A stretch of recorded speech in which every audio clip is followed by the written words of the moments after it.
Mama Bear here, and today I wanted to talk about house hunting and home ownership when you have a pool, or when you're house hunting and you see that the home has a pool.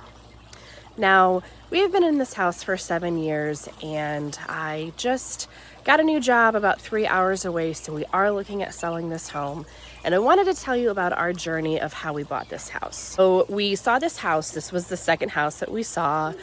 We saw a handful of houses that day. Houses were going very quickly at the time, and most of the homes were going for a list price. So we did buy this house at list price. And when I saw this pool, I figured, oh, I grew up with a pool. I can handle this. Lord Jesus, what was I thinking? This pool has been a righteous pain in my butt for 7 years. But I have kids, so I refer to this thing as a labor of love. I don't believe here in the state of Indiana, pools are not part of a home inspection. So the home inspection, the inspectors are not going to inspect the pool. They're not going to make sure that it is level, that it's not leaking. They're not going to inspect the equipment to make sure that it's properly working. If the pool is gross and there's a dead squirrel floating in it and it's black, they're not going to mark it on their inspection report. They don't really care. It's not part of the plan. This pool was in really good shape when we moved in. However, it was very difficult to manage. And that is the reason why. Trees. Giant, huge, humongous, probably 100-year-old tree. Especially this year, when I took the cover off, our cover was completely destroyed. Our pool was black.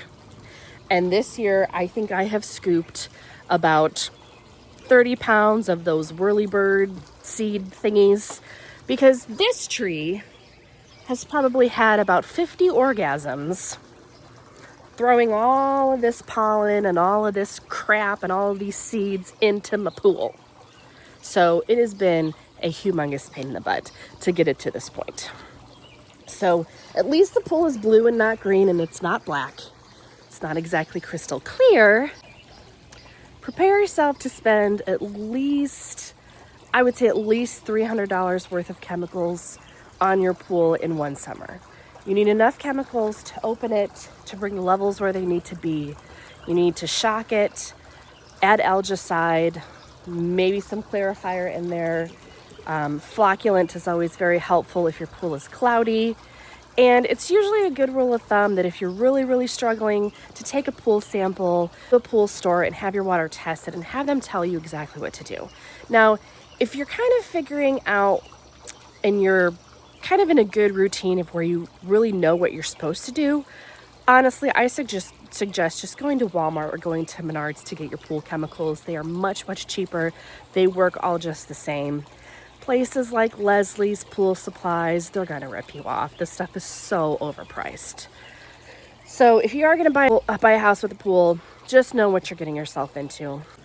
Just some food for thought. When it's 95 degrees out, this thing is definitely worth the money. Have a great day, guys.